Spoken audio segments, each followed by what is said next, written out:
Hi, this is Phil Field, and you're watching Take It Out on the Groove. What's up, y'all? This is Daryl, and I'd like to welcome you to another episode of Take It Out on the Groove. This episode is special, just like they all are. Every time I do one of these, I'm actually reaching out to artists that made some type of impact for me in my life, musically, that is. For this episode, we have Mr. Phil Field. And you might be saying to yourself, who is Phil Field? Well, he's written songs like Are You Single with Aurra? Nasty Disposition. Yeah, you know what I'm saying? Mtume fame, you know? Hoo hoo hoo. See him right here. See my finger right there. That's Phil. Mtume. You see him right here. My finger's here. That one. Man, the gentleman has written so many beautiful songs. He's also composed, Carnegie Hall by 10 years old. Who can say that? Bill can. And we have him right here on this show. Now, it's going to be a treat. I'm telling you, this show is the one for me because this is someone who I've been trying to find for years.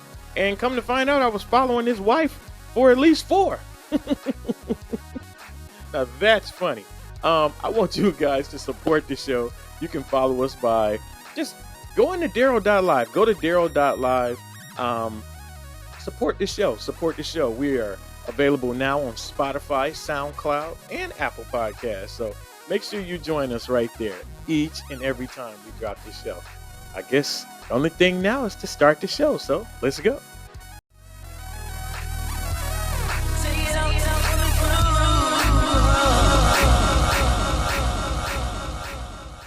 How you doing, Mr. Field? I'm good, my brother. It's good to talk to you. It's an honor and a privilege to be here with you. You are someone that as I told you before we even got started, that I respect your music. I respect your ink pen. I just respect you, and I am honored that you are joining us on this episode of Take It Out on the Groove. Oh, it's my pleasure, man. Thank you so much. Yes, sir. So, I guess the best way to get started is from the beginning. What got you started in music? Wow. Well, you know, I was there was a piano in the house. My sister was much older than me, like 12 years, I believe. But at any rate, she played the piano. There was an upright piano that my dad had got for her to practice. So I would try to, you know, I could actually play what she was playing by ear. Wow. So she started teaching me. When I say teaching, like technique wise, and they eventually got one Christmas. I think I was 6 years old. This M&E portable chord organ. So what it was is it had like buttons, like chord buttons, like an accordion. So you have the chord, and then you have like the keyboard that you could solo on the chords. So immediately I started playing different chords together, mashups, like, and so I found it very interesting. Uh, and my sister never said anything I did was wrong, which was an excellent thing. She was like, "Yeah, all right." And so eventually, I say by the time I was 7 years old, she was taking lessons from an old Italian teacher, Alex Chapanelli, wonderful, wonderful teacher from the old school, and uh, he offered to give me lessons for, I guess, half price, because I had to go with her anywhere she went. We'd take the Oh, to Newark, clear across town, like 2 buses, and with a lunch, and come back late. And so that my father went for, I think it was $5 for me or something like that. And so, long story short, that was the beginning of my piece in with the piano. However, uh, I'm from East Orange, New Jersey, and yes, sir. I've lived here all my life. East Orange, New Jersey, Newark, New Jersey, and Plainfield, New Jersey. This is a hotbed for funk. I mean, straight up raw funk. So you have to imagine in the early 60s, the radio stations, there was no FM radio.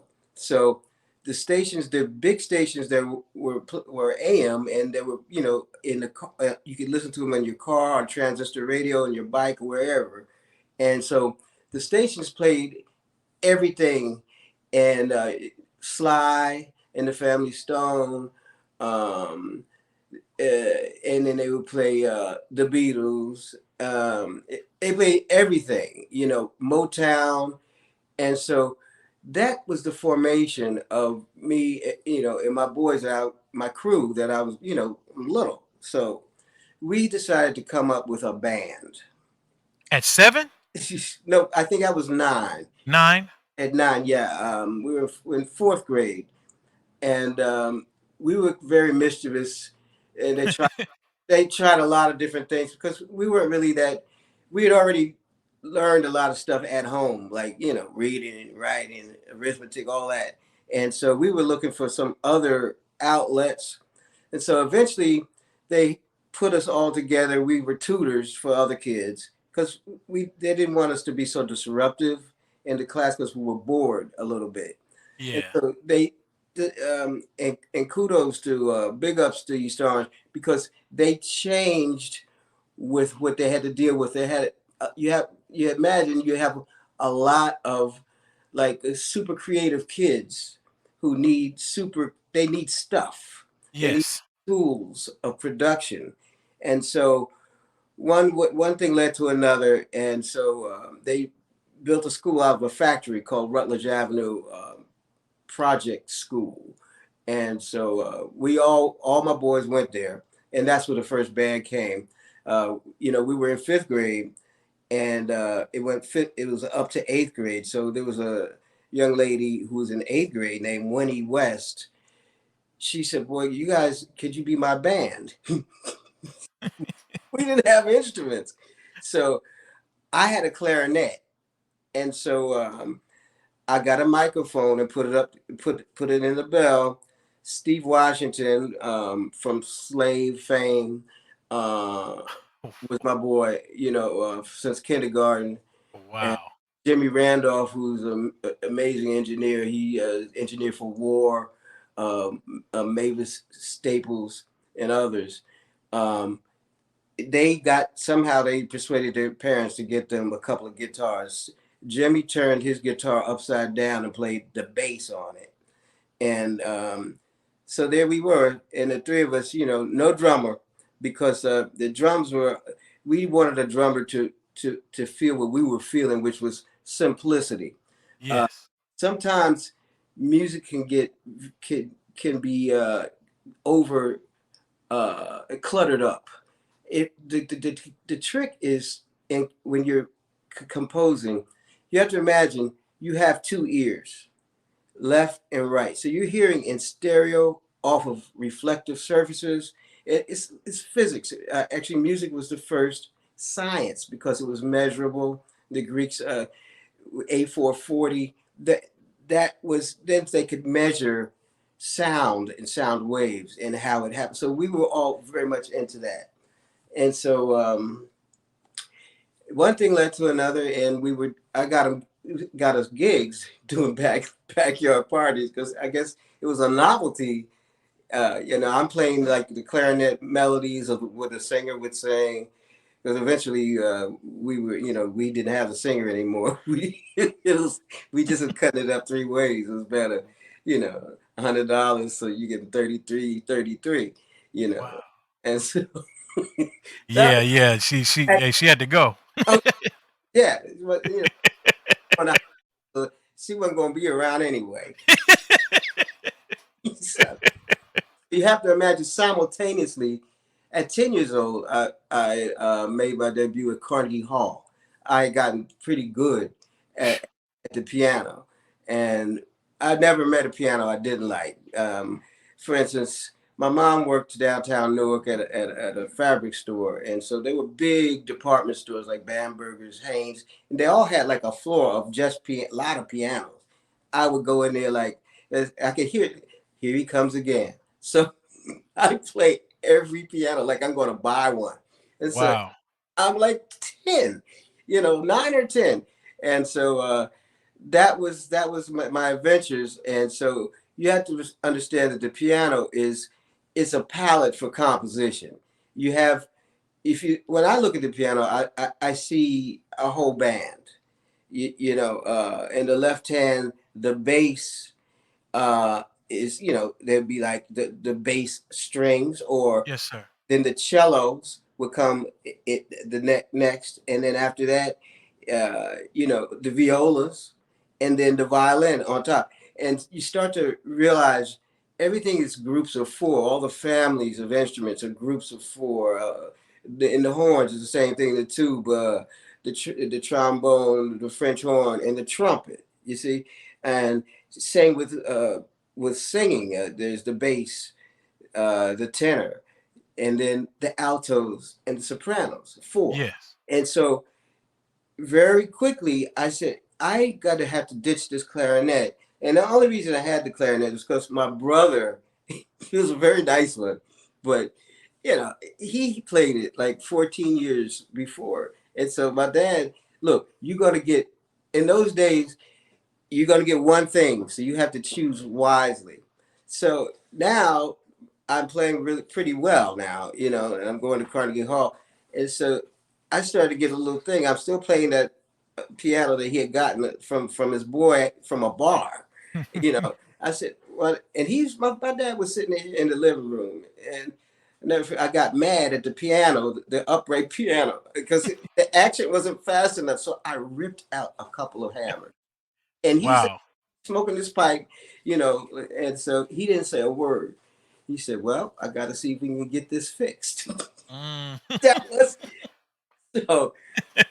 Anyway, he got me a my choice, a grand piano, and for 4 years, the payments were like 66.95 every time I came back by his room, and at the same, he'd say 66.95.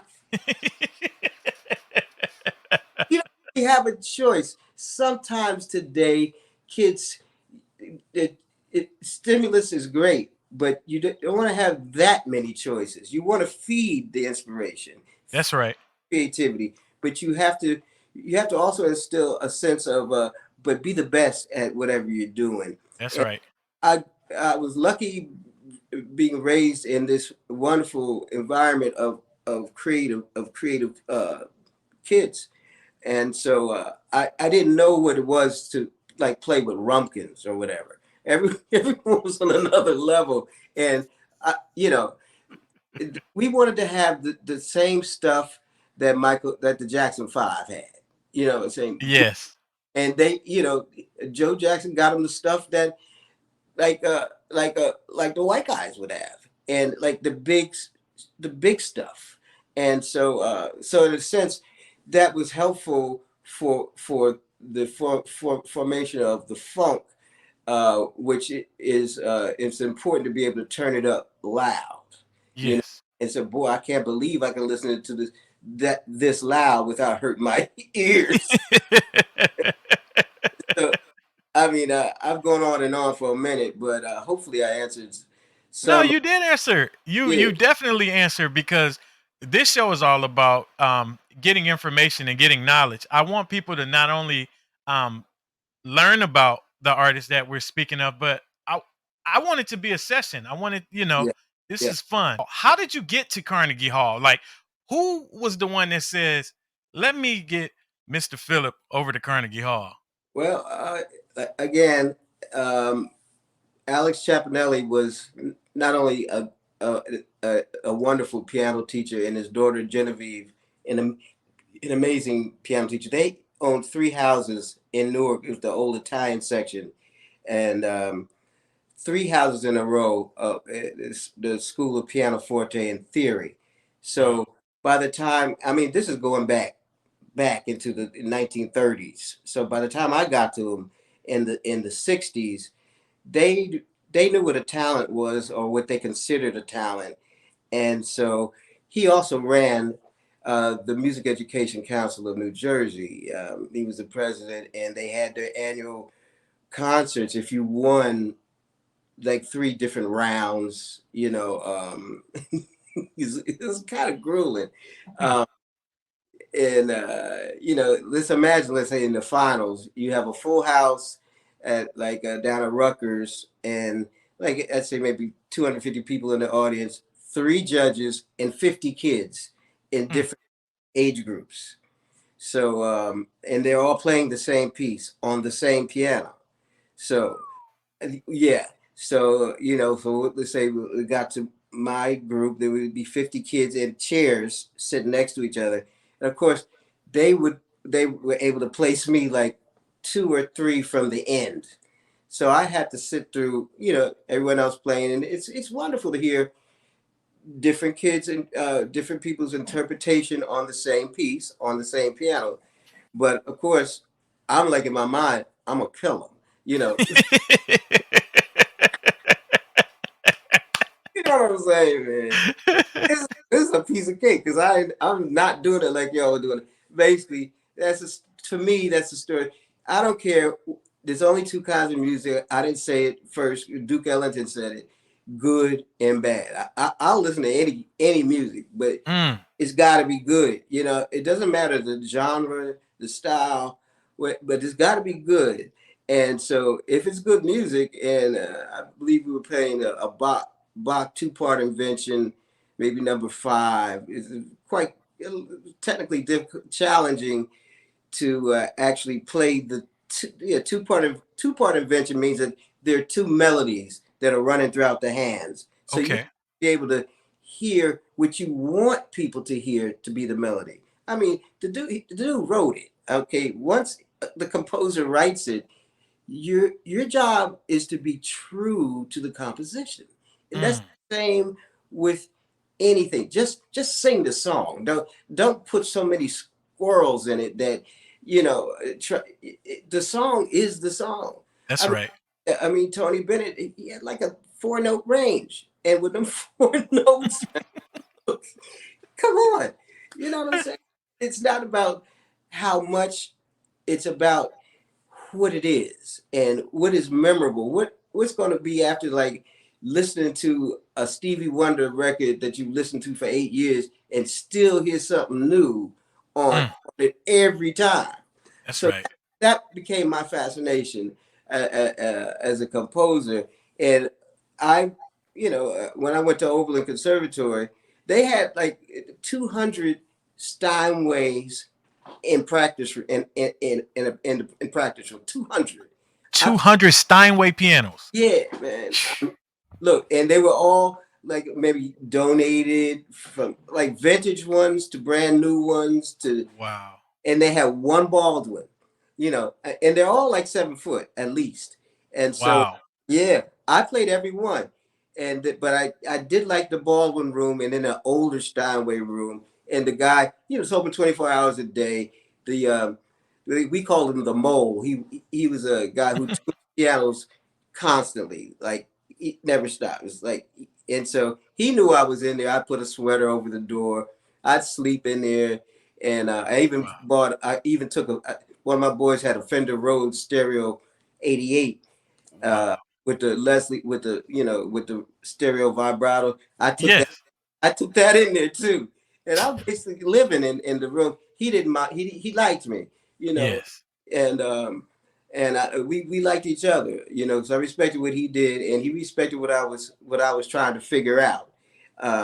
And so the difference between a straight up acoustic piano is that there's the action is when you play a piano, it throws a hammer, but it doesn't throw the boom until there's a click. If you go down real slow, you feel that click, and Hmm. that when you get that's what throws. So there's so many degrees of softness.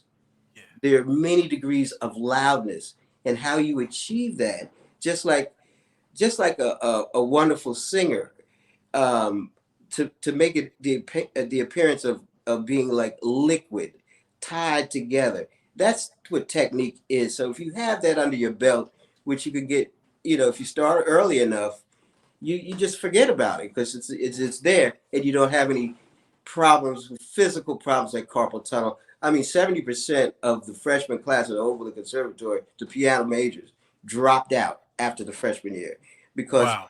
if you're not playing right, all the notes and stuff, this you don't have a point to rest. So just like with a computer, you know, That's right.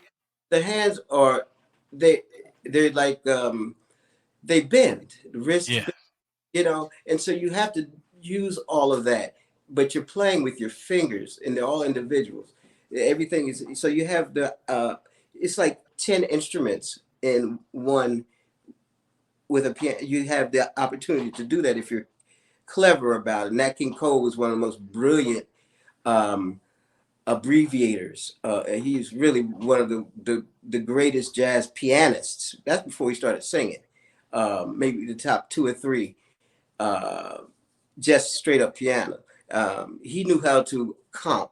I mean, less is more is my mantra with writing songs. So getting back to "You Are My Sunshine," um, it's a simple song. Mm-hmm. Ooh, ooh, ooh, ooh, oh, oh, bo, body, oh, ooh, ooh, Yeah. you feel me? And so then on the bridge, it opens up with kind of like a little symphony thing, Yes, and it does. yeah, and so that's the take to the beyond thing, and so it happened to have a couple of those Oberheim OBS X's, Mm. and there was that beautiful whistle thing, boop boop boop boop boop, and it remind it sunshine. It just gave me the feeling of you are my sunshine. So that's what I had. I had the melody, I had the lyric, I had the song, Mm. and uh, what Mtume would do was I would find studio. I was the point man for everything because he was coming out of an era of a big production with Stephanie Mills, etc. Yes. And he wanted to try to get to something that was more street oriented. And so little did I know he was coming to a club that I was had the house band. He was stopping in every night. I said, who's Mtume? He said, Mtume's there. I said, oh, who is he? I knew who he was.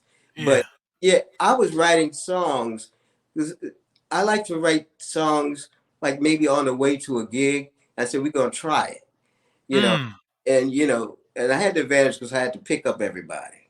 Okay. Okay. It dropped. Okay. Okay. Okay, so I said we're gonna try this like move, and that was one of them. I said, well, this one is good because the audience, anytime that's when the audience starts to wave their hand in the air like that and sing this Yes. like they know it. I said, Yes. I think this is going to be good, And so anyway, fast forward to by the time because that was on the second record I did with the band, the Mtume band. The And You, Me, and He album. that's correct. Very good. You own it, man. Yes, sir. That's Yes, it. sir. I told Yeah, you that's one of my favorite albums. wonderful. Definitely.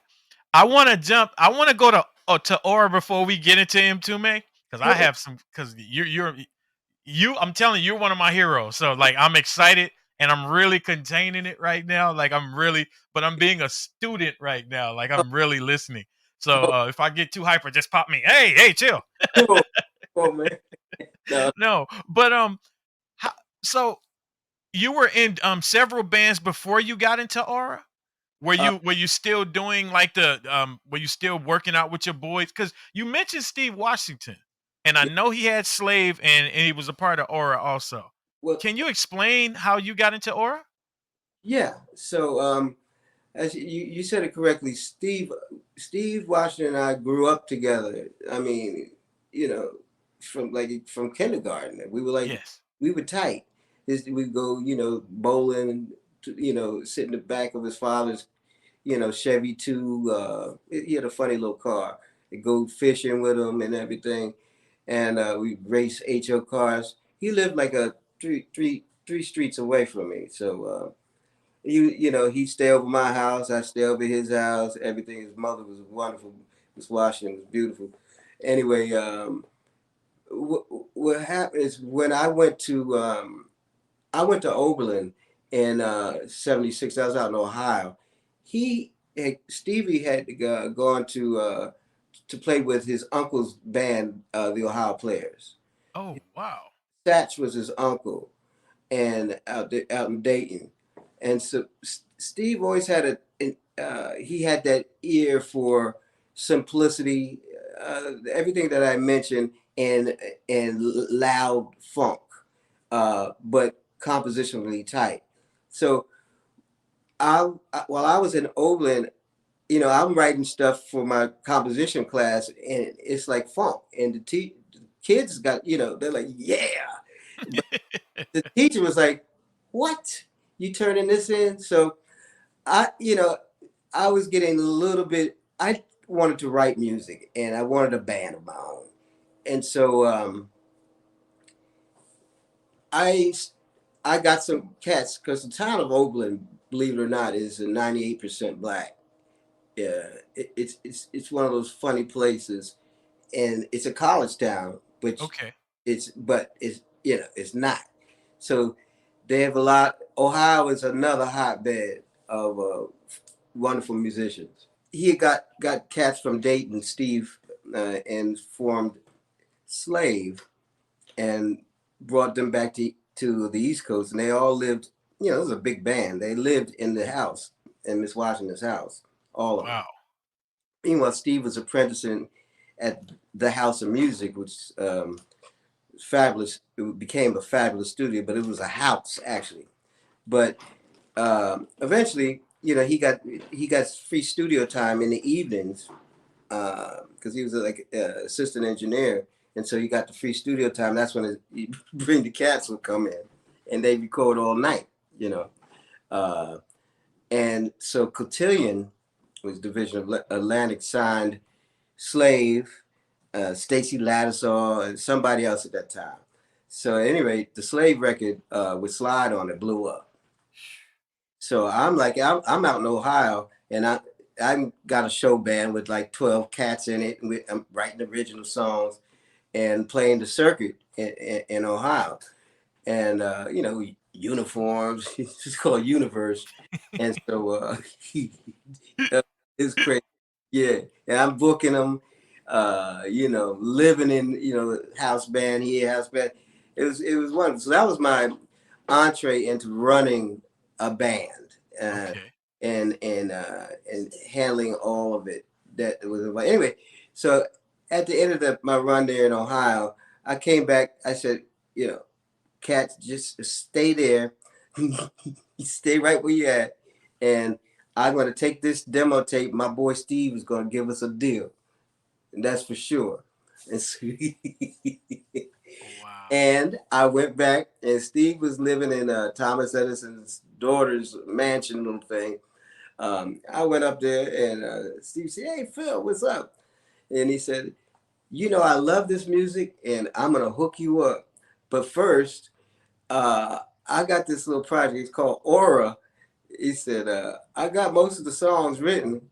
You got any equipment?" I said, "Well, I have at home. I have a Fender Rhodes and a Crumar performer." He said, "Go get them and come back." So the Fender Rhodes, it's like 200 pounds. Yeah. But I had a Oldsmobile. In those days, I could lift and jerk it, put it in a thing. So Okay. I showed back up with the stuff, and we brought it upstairs to the second floor, and here come Kurt and Star down from the third floor, and they Oh, singing the vocals. Stevie had his guitar or bass, whatever. So we wrote all 7 songs that night on Send Your Love. The lyrics were written, but there was no form, if you know what I'm saying. So yes, sir. Steve was really happy to see me, you know. So really happy. And I was glad because So next thing you know, a House of Music by at this time now is Kool and the Gang, Meatloaf, Billy Idol. I mean, Wow. yeah, they moved across the street and built a Westlake studio into the side of the mountain, and so yeah, the sound's not going anywhere. I mean, it was like crazy, and so yeah, it was a wonderful laboratory for us to experiment in. And so on the first record, Steve played the drums. He played every instrument but the keys, and I played all the keys. And And so, those keys were yeah, so yeah. wonderful too. Well, The yeah, man. It was the recording process in those days was slow, but you know you get in. So it worked with the simplicity that we both heard. We're not hearing about putting stuff on it for the sake of putting a part on. yes. It fit in everything that's on the record is what's supposed to go there, and so too much stuff, then you can't really hear it on a speaker. You know, it's like a mystery, a lot of a lot of smoke and mirrors. You don't need mirrors of the smoke. If you can achieve it, you go. That's the object to achieve that. It seems like that, but it's not. And so that you have to do the crunching early on. You're gonna have to do it at some point. Yes. Best to do it early and say, nah, this note's gonna have to go. You're like, that's what we did. No, this Yeah. note in this chord. Nope, just play it without that. So we're doing stuff like fourths, fifths, you know, and so you get like an eerie sort of a Native American like a sound like on make up your mind. Ooh, ooh, ooh, Yep. yeah, and even it extended it became kind of it's like a lonely feeling. You can you can achieve that with the simplest of things, but it's important to just be true to what you're hearing, Yes, and sir. that's what I encourage. You know, kids and that I mentor, and others. You know, just to be true to what they're really feeling and try to get to it that way, unadorned. You know, you can always add stuff, but why? You shouldn't really need. You don't really need to. It should all be part of the record, part of the. Yes. So Yeah. anyway, "Are You Single" was the first thing that you know they didn't play funk up here in New York. If you went down to Philly or down south, anywhere else, but not New York. New York was on the serious disco thing, you know, Frank Okay. Walker and them, and house, and that was beautiful.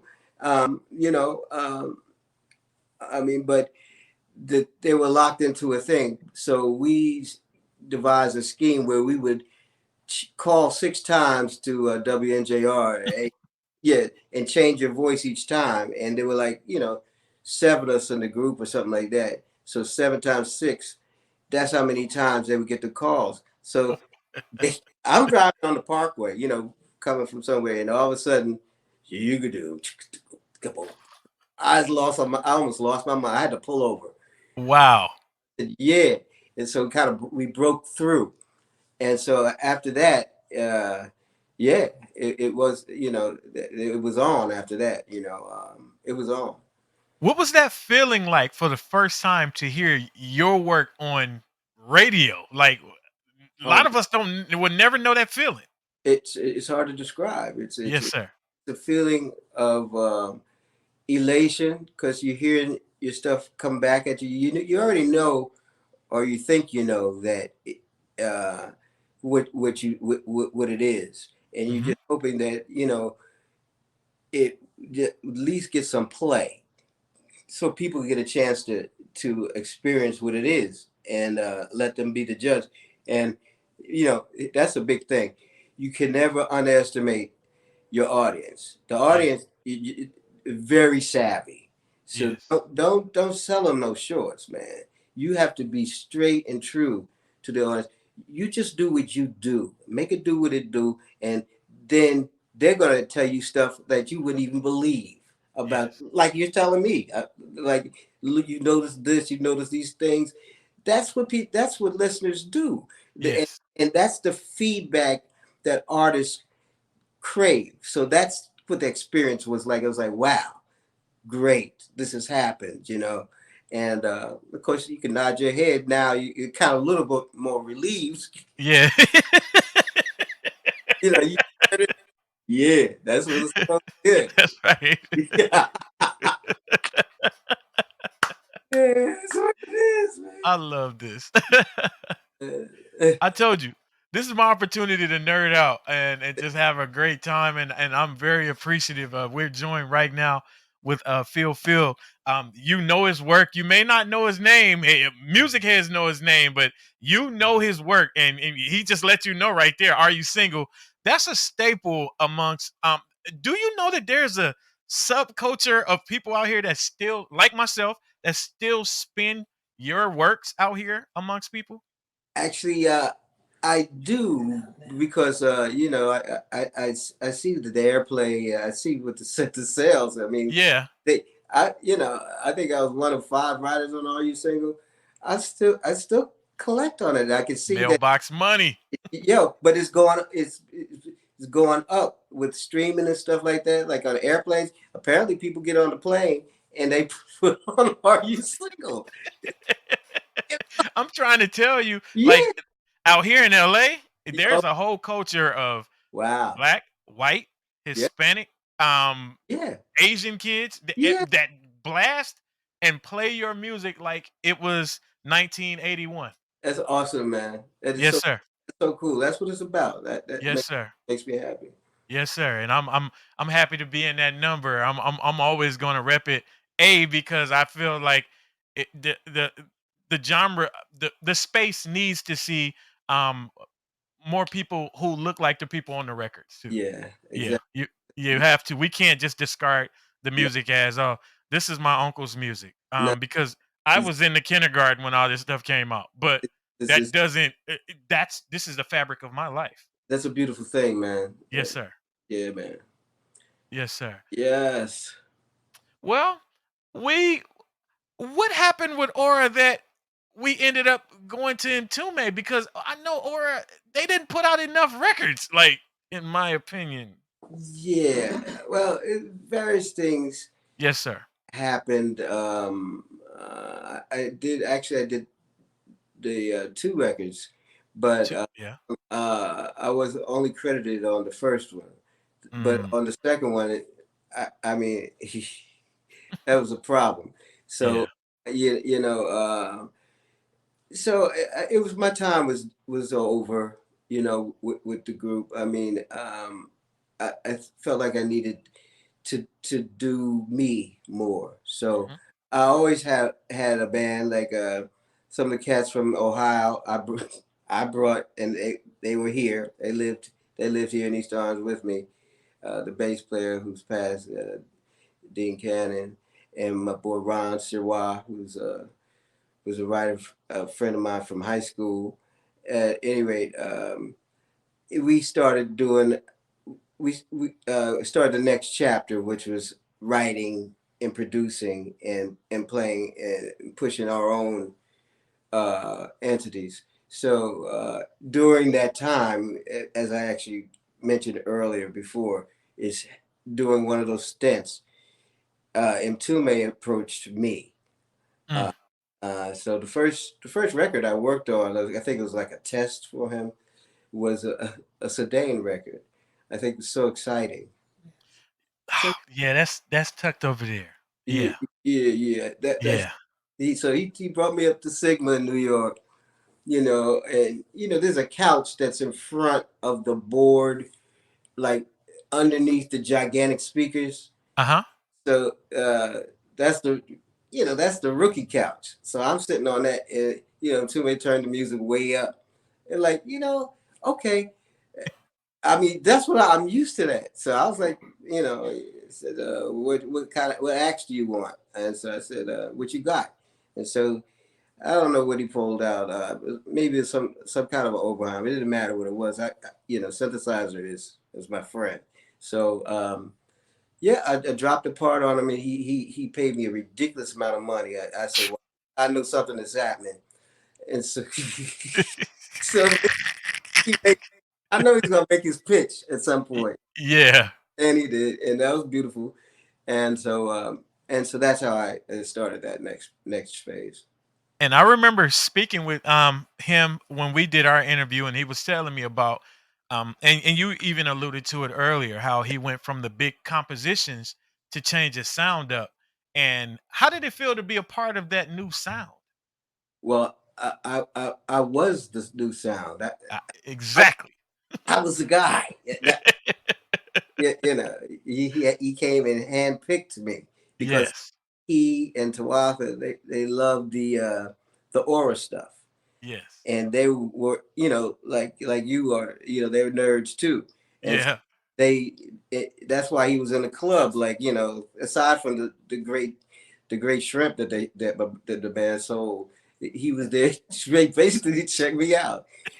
Yeah, I and so I know how it goes, man.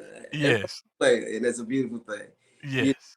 um, it's a wild, it's wild out there, and it still is. It's a rocky business. It's not for everybody, Yes. but you have to be savvy and know the business of music is important to understand completely, and sometimes it takes a while.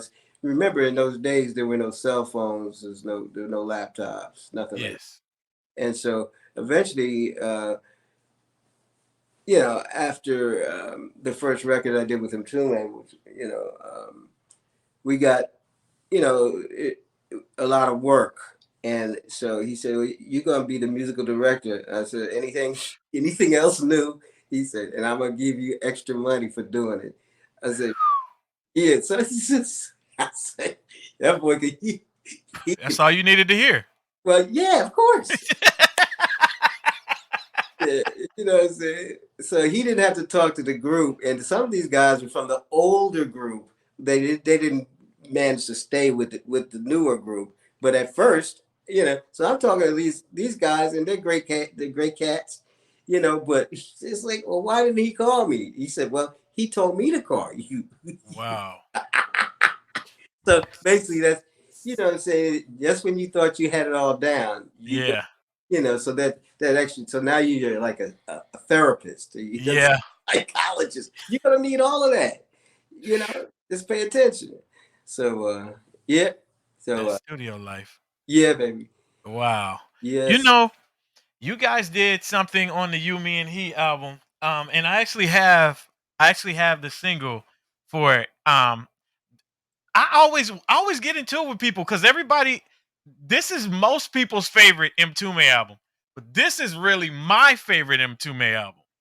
The You, Me, and He album, and the reason why is because you guys have tracks like COD I Deliver on there, which is Tawata's beautiful voice on top of your keys. Dun, dun. Oh my God. right, Um, y- exactly, you, Me, and He. I simply like, but my yeah, song. yeah, We talked about You Are My Sunshine, yes, but Prime Time. prime, Prime Time is the one to Na- me. nasty, it's nasty, yeah, that Baseline. It's a certain mix that you guys did. Is it right here? Please let it be right here. There's a mix of that song that you guys did. See, this is how prepared I come. that's all right, baby. Here we go. The Quiet Storm mix that you guys did. Oh, wow, And it was super extended. yes, Where it was like a you started out playing and you could hear like thunder and lightning and stuff in the background. And I was like, yo, what is I, when I heard this in a record store, I started hollering and everybody was like, what is wrong with you? I'm like, that was an emulator. There's a keyboard called an emulator, and an emulator was something that there was something the instrument was modeled upon uh-huh, was called a mellotron. It had tape loops, but it didn't travel well. So the company Emu came out with this emulator, which was on the same. So basically, thunder and lightning and stuff like that.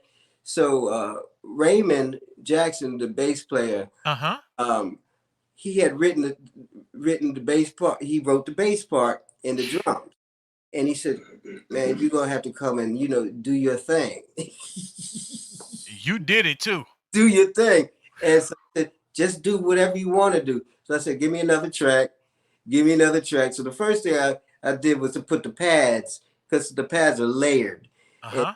they're saying it's not just one instrument. And so you want to feel the rub. if you MIDI things together, then it's going to be like it's going to be too lockstep. It's going to be too the human rub element. So you're really going to have to play what you want played again on another sound and balance it. You might want to leave a note out. There's a lot of little tricks so you could get.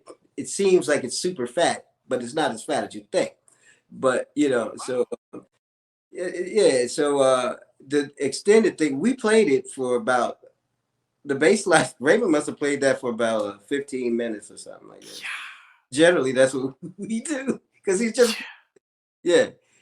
Yes. And even on this record, on this 12-inch that I have of that, you can tell that it was faded. I'm like, where is the rest? Where's this real? Yeah. Where's the rest of this? Because Great. that the way I'm gonna tell you the part that got me when I travel to different cities and I spin vinyl. Yeah. I'll start off with this. What? The reason why I start off with that is because it has that upbeat dancing. Dun, dun, dun, dun, dun, dun, dun. Yeah. You Yeah. guys are playing it, and then all of a sudden it breaks down into the thunder and lightning. He's like, "Tell Wow. me what you see, yeah." And Yeah. then all of a sudden, like I can make a whole video display for that. And then Wow. time, and then you hit that doggone solo. Dun, dun, dun, Oh. dun, dun, dun, dun, Yeah. dun, dun, dun, dun, dun, dun. Oh my God! Yes, Yeah. so I'm telling you, I'm a nerd for Mtume. Wow. So You, yeah, that was a lick too, man. Do, do, yeah. do, yep, Yep. And then live. you held it. Dun, Oh dun, yeah. dun, dun, dun, dun, dun, dun, Yeah. dun. Ooh. And then the slide. Yep. Yeah. That See? exciting. Ah, Yeah. got me in sweats in here, man. I That is know, my man. song. I did too, man. Get me thinking about that stuff, man. Oh my. Yeah, yeah. You got a little more of the fluff up there than what I do, though.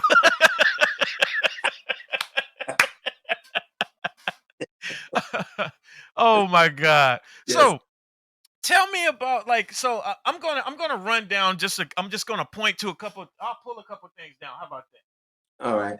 Charles Ireland. Tell me what it is. The Can you mic. tell? No. Take your sip. Take your sip. I need you to take your sip. All right. We're gonna have that sip because Yes, sir. yes, Yeah. indeed. The Mighty Burner. Charles, Yeah. one of the greatest organists, organ players, B3 jazz of all time. He was actually a saxophone player, but I mean, forget about it, man. You go to the club and see the Mighty Burners, what they call Mm. them. And man, that boy could play, man. He just had a thing for that organ trio thing. I mean, he could solo. I mean, and his rhythmic thing, I guess it was from the maybe from the sax. I mean, so he was doing a record, and I think Mtume had something to do with anyway. He I got a chance to write and produce a song on it, and so and you know I had this track, funk track, yo, it don't bum bum bum bum bow, yeah. I call Raymond up. I said, yo, you're gonna have to come do your thing. But I'm singing the line.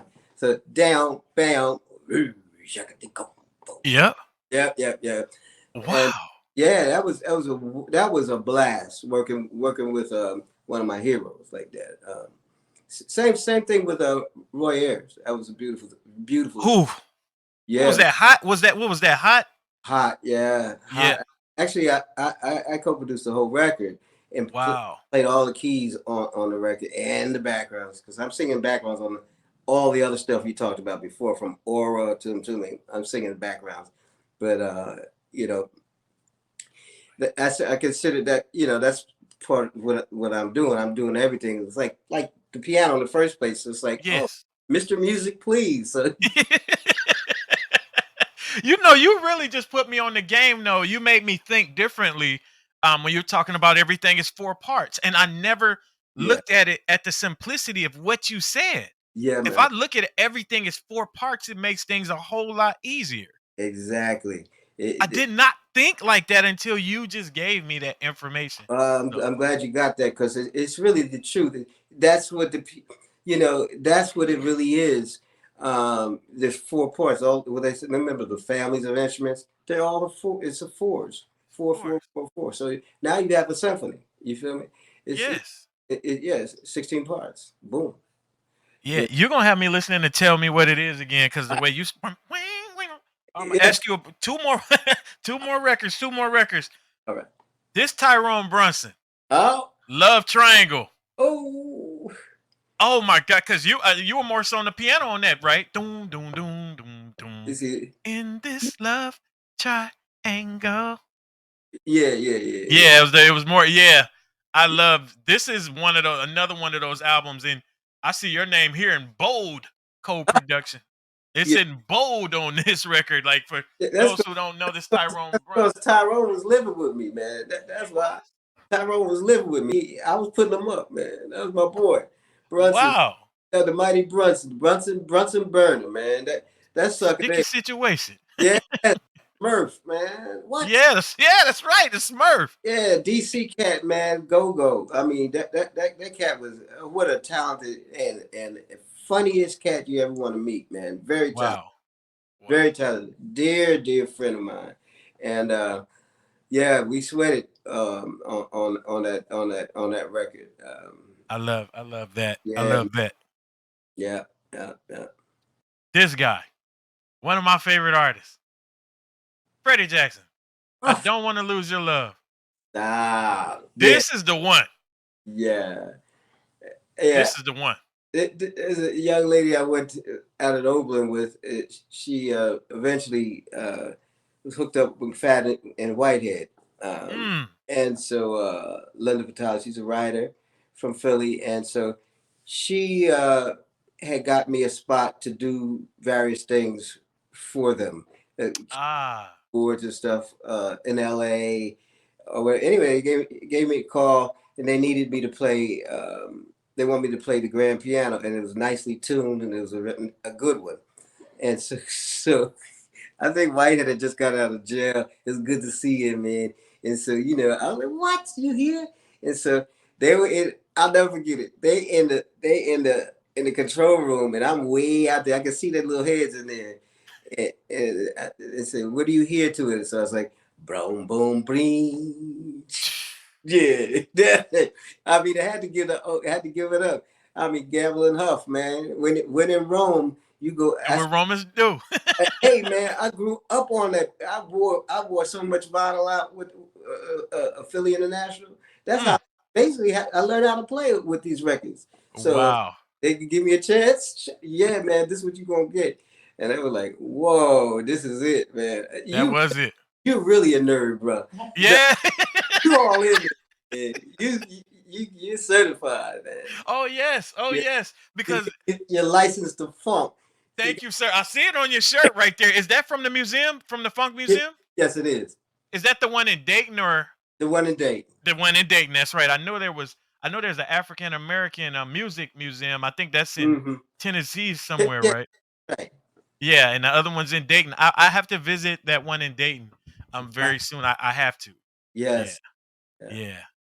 This, well, of course, I mean, one of the best voices that of my lifetime, Miss Tawatha, and another artist I had the opportunity to interview. Talk about working with Miss Tawatha. Well, Tuatha, I mean, as you can see, she's got that air in her voice. I mean, she's a heck of a. She was a wonderful gospel singer. Yes. She was with Angela Wimbush.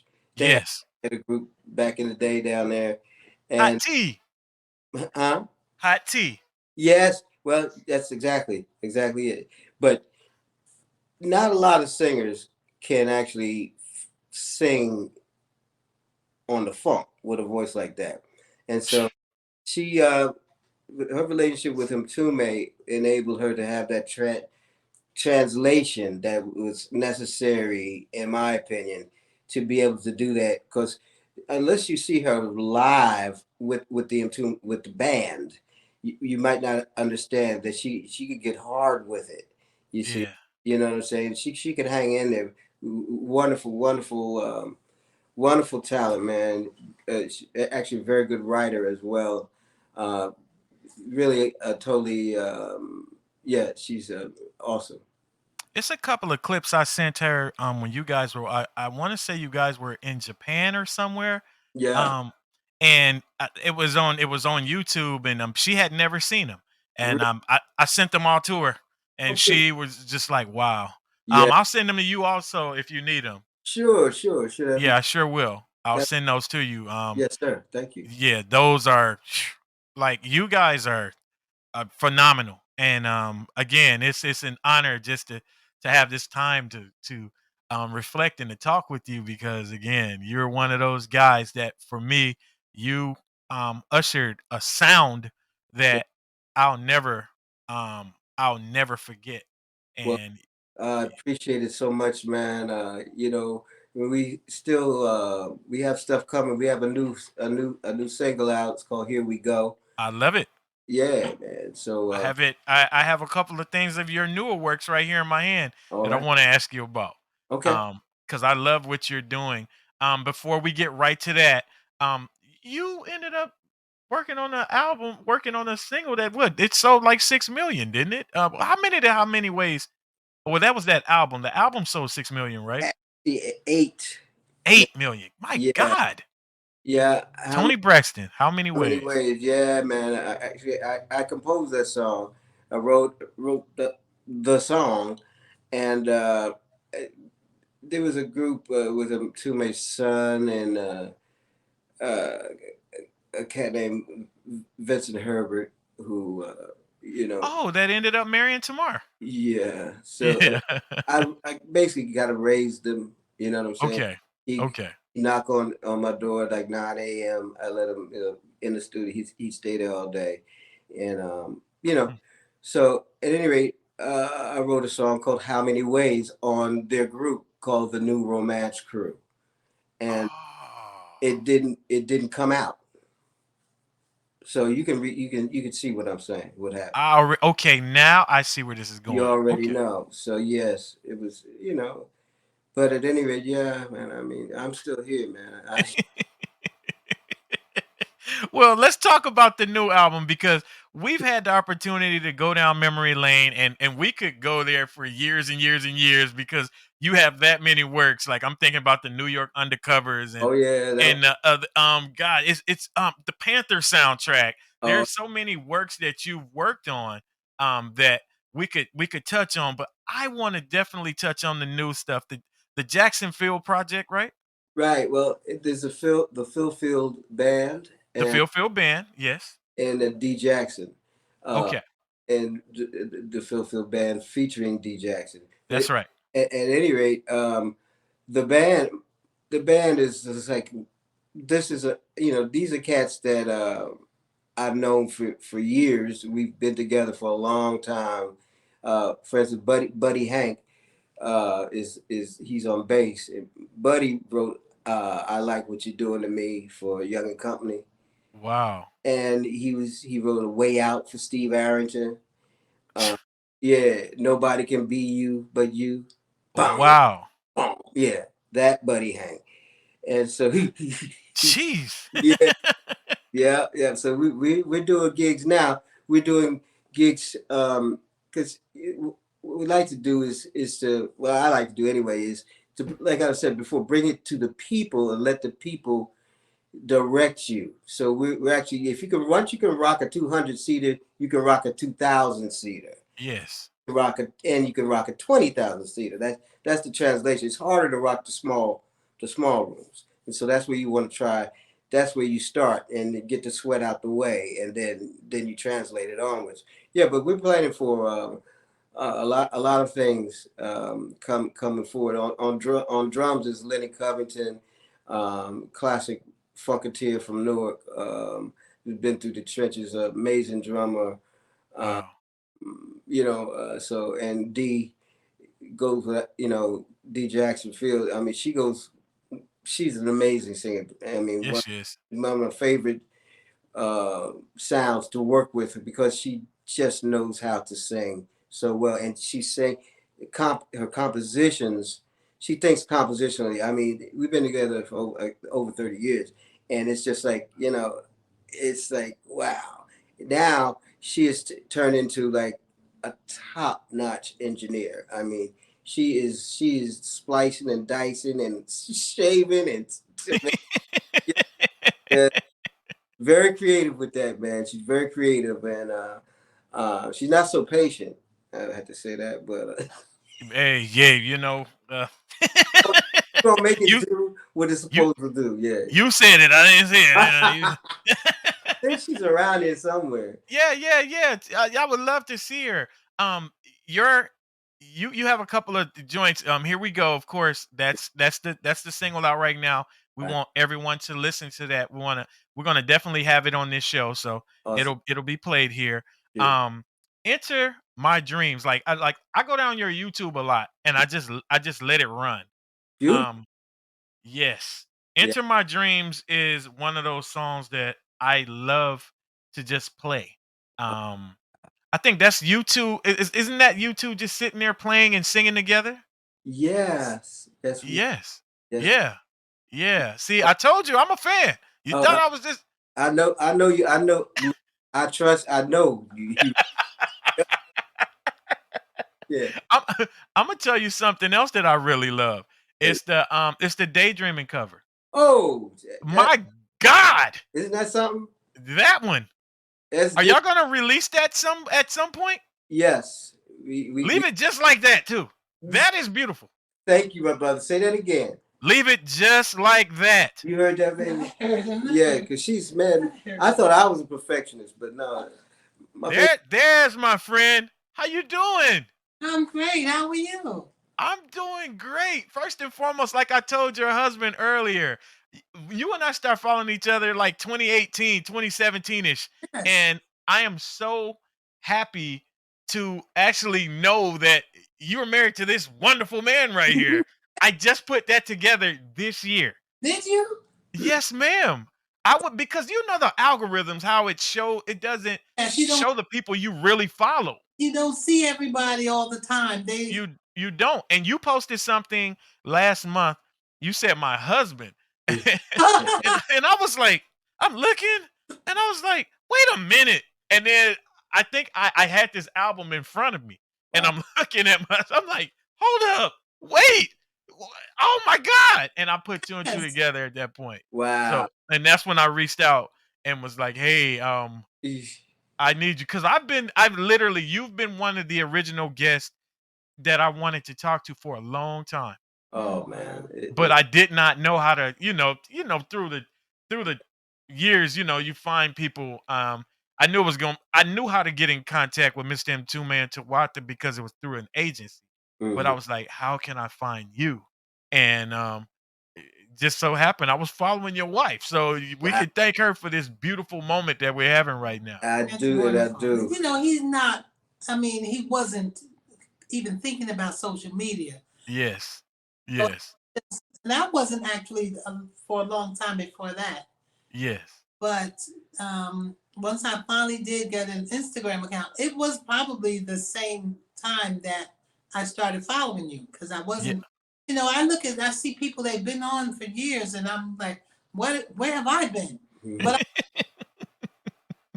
and I Well, was you that the I mean, I'm not shocked. I'm actually pleased to see the number of people that that still, like you said earlier, still spinning his vinyl. yes. No, I mean they're not as nerdy as you are. I have to, um,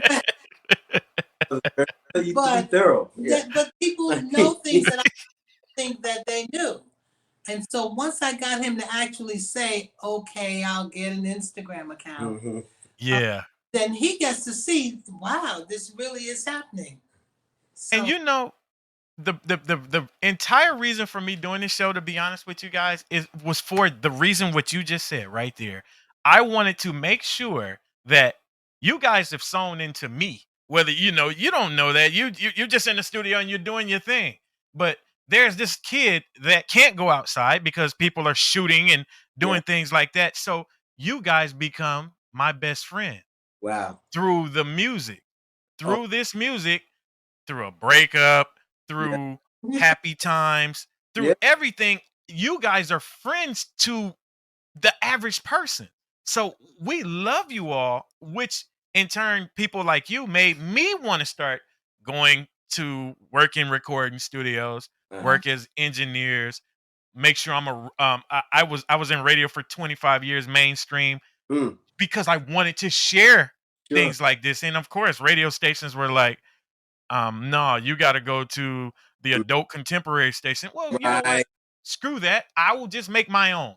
There you go. And that's where all of this came from. And that's a beautiful thing, man. It's wonderful that you do. Yes, sir.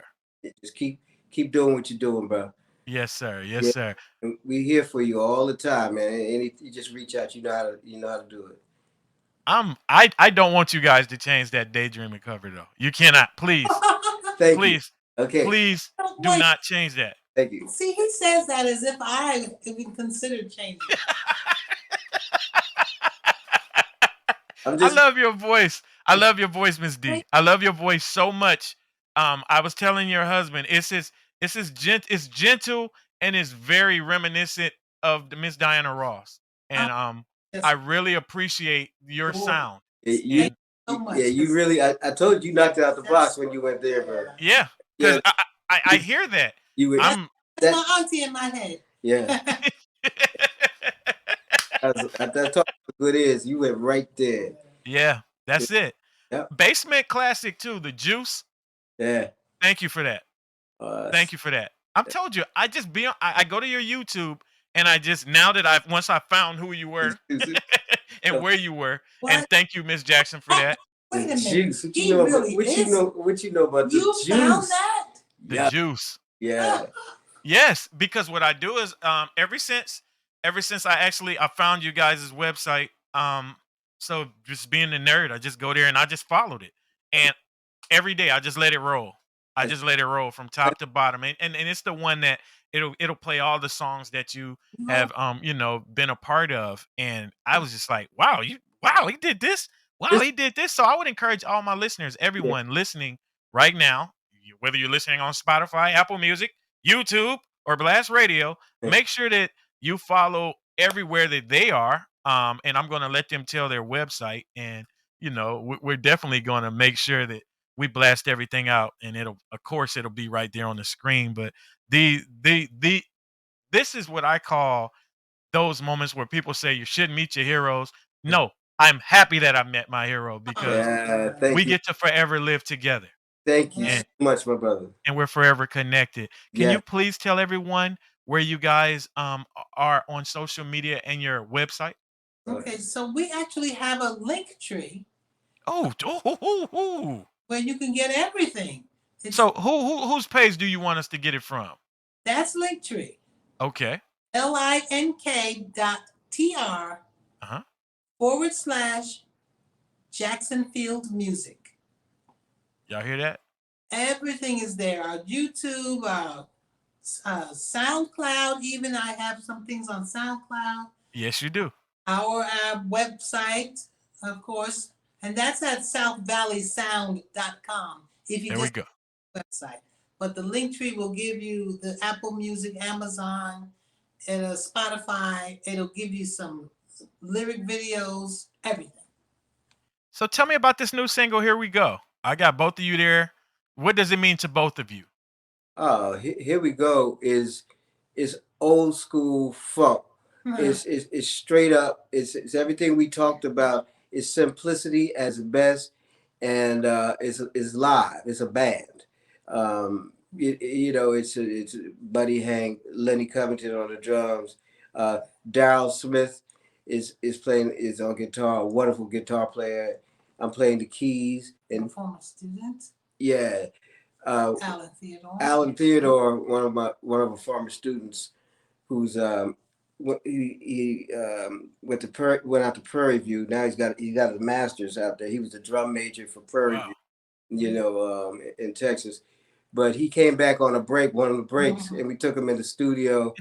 We fed him real good, and I had him play in church in the morning, and then took him to the studio, and he dropped that wonderful flute solo in there, and that cat he could play. When I first met him in sixth grade, he could play the flute, man.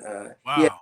His technique was down then, and so it's really just about it was a matter of his sound, and he's what a wonderful player. You hear a lot more from him. Yeah, my part about it is that it's the live band. It's, I mean, no matter what, like I think Phil mentioned that we've been together for over 30 years. Yes, ma'am. So we've always had a band or been performing, but sometimes, we still have records that we made just in the studio with just him playing every instrument on the synthesizer, and then me doing vocals and lyrics. She said just. Well, I mix. You see what I'm saying? You now by yourself. You're getting the CD. Oh, see. Hey, leave me out of this. I love both of y'all. No, you met your hero, but you see what I have to. I love both of y'all.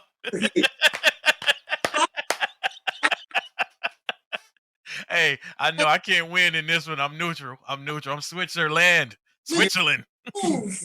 That in a heartbeat, I will wake up from a deep sleep and say, "What do I say? Where's my band?"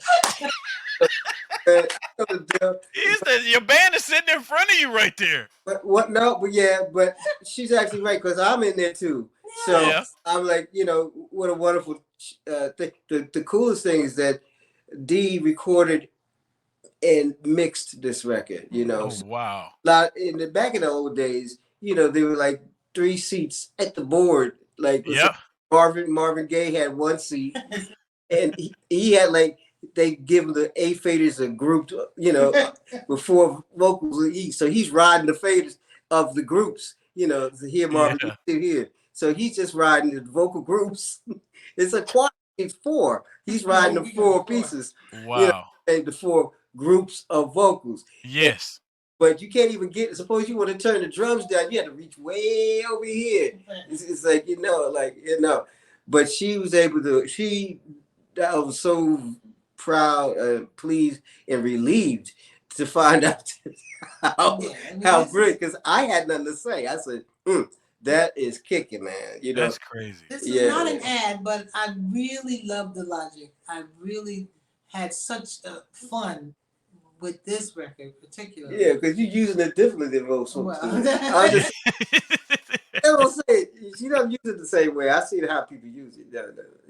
Logic is made the game so much better. I was the last in of the reels, so I was the last group right before Pro Tools came in, and oh my God, like when Pro Tools came in, I was like, yes, absolutely, yes. But splicing and cutting and making sure you get the right part, or if you mess up, oh my goodness, I seen engineers getting beat up because they messed up things. Yeah, man. I got it. Oh, you sure? Yeah, I got it. And then I messed up. Oh my goodness. Yeah, bad. So I do this myself since I get to do that as the producer. Yeah, but she's rude. But I didn't have it that easy. I was trying to keep him away from the studio. Yeah, I have to try to book studio time in my own studio. Man. What the because I've been working. I worked part of the project. That was a challenge. I love this. Yeah, it was a challenge. Figuring that out. The next one. But it's all good. Look, we all good now, though. We all good now. Yeah. Yes. Look at that. Marvelously. Yeah. So we got the end result that we wanted. That's what I'm saying, man. That's beautiful. And I want to thank you both for achieving that result and sharing good music with us, and of sharing both of your times with me right now, and with our listening audience. We are elated just to have you to be here.